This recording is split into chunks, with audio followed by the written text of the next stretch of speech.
Hi, I'm Cheryl and welcome to the Sewing Room channel. Well, it's getting really close to the fall holiday, so you want to start looking at your fabrics to make placemats and napkins and table runners. So this is a really fun placemat to make. You're using only two fabrics, this one right here, and then the one on the back actually wraps around over to the front. And I'm using cotton batting in this. For this particular style of placemat, I, for some reason, like the cotton batting. I think it just looks really nice. So let's get started. Here's how you want to cut your fabric.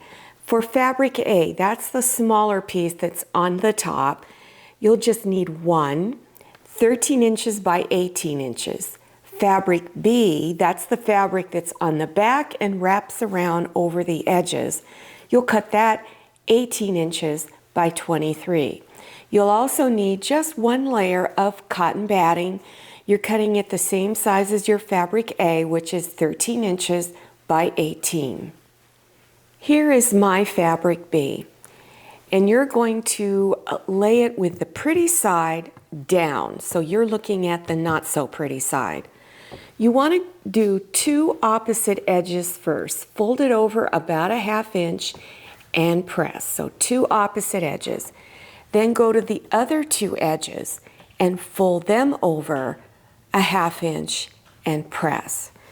Take your cotton batting and your fabric for the front. So this is my cotton batting right here, and this is the fabric for the front. Center it.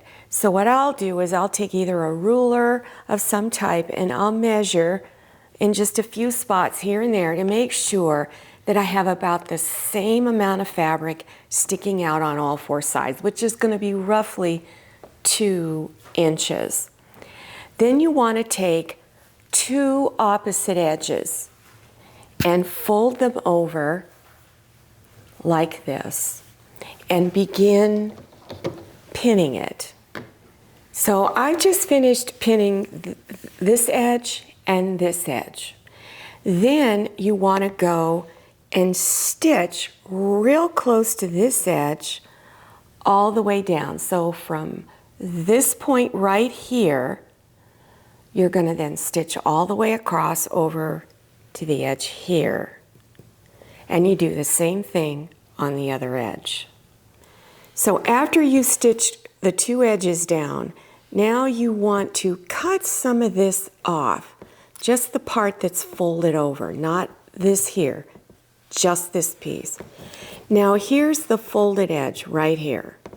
You want to go over, 1/4 inch, maybe ½ inch, and cut. Remember, don't cut the fabric underneath. Whatever you do, don't cut that. Otherwise, you ruined your placemat. And I'm going to cut down to the edge of my cotton batting, or the fabric A and cotton batting. Now, I'm going to cut this off. All right, so throw this away. Now take this edge here, finger press this, take this edge, and bring this corner to where it touches down over here. And just kind of fold this really nice like that. Kind of finger press this a little bit. Now take this edge and bring it up like this. And this is how you get a mitered corner. So go ahead and pin it. So you want to cut all of your corners like that and fold all of them like that. So I've already done it down here at this one, okay?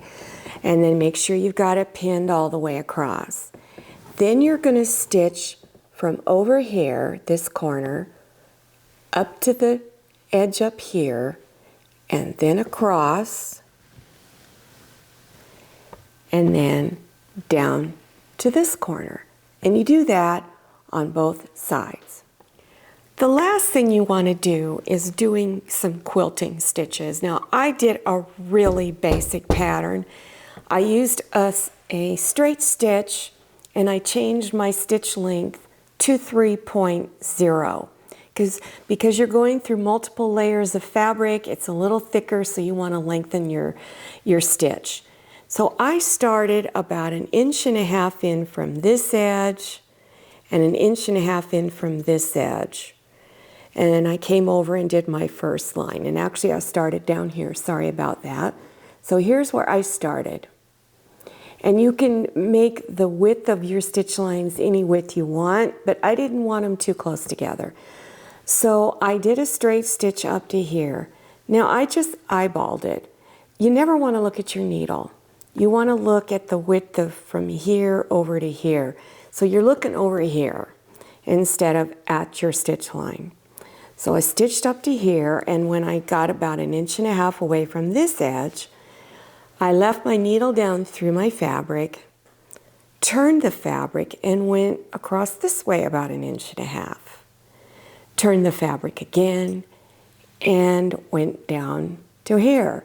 Stopped about 1.5 inches away, went this way, and then came back up this way. And I did that all the way across the placemat till I got over to this side. Now, not all of my lines are the same width apart. They're just sort of random. I just eyeballed it.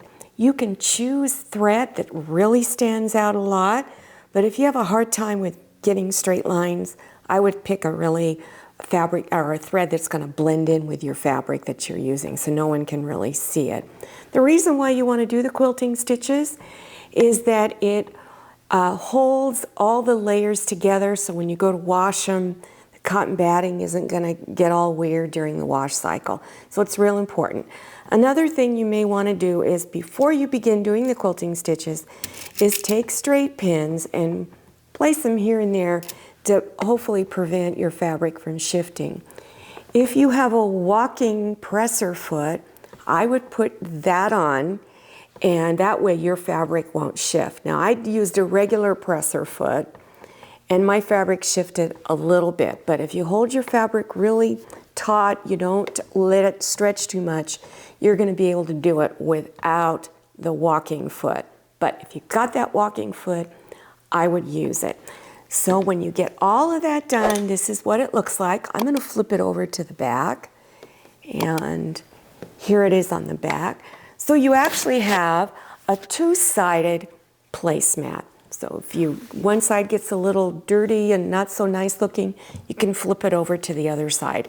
And one more thing I want to mention, that when you're making your placemats, also don't forget to make coordinating fabric napkins. And I have lots of videos on napkins, so there'll be a link or two down below your YouTube screen on how to make napkins, napkin rings, and a variety of placemats, table runners, all types of table linens for the holiday season. Well, I hope you enjoyed this video. Make sure you follow me on Instagram and also check out my Facebook page. Thank you so much for watching. I'll see you next time, and happy sewing. I hope you enjoyed this video. If you did, please click on the thumbs up button. Don't forget to click on share to share this video with your friends. If you haven't subscribed yet, click on that red subscribe button down there in the lower right-hand corner of your screen. Don't forget to click on the bell. I'm Cheryl, and this is a lot of mayonnaise. See you next time, and happy sewing!